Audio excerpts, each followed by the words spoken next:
ঠাকুর, জল পাচ্ছে, জল খেলে ভালো হতো। না, এই ঘরটাতে একটু জল খেয়ে আসি দেখি, জল খেতে হবে। বাড়িতে কেউ আছো? ও দাদা, কি হয়েছে? খুব পিপাসা পেয়েছে, বাবু একটু জল দাও না। আনছি, দাঁড়াও।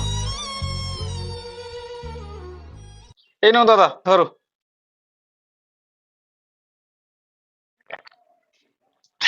সত্যি দাদা, আমি একটুখানি জল চাইছি, তুমি আমাকে শরবত করে এনে দিলে। না না, আমি করিনি, আমার মা করেছিল দুদিন আগে।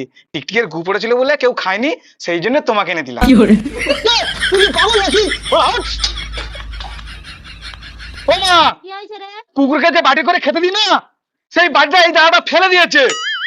হাই রে বাবা, এরা কি মানুষ নাকি রে বাবা?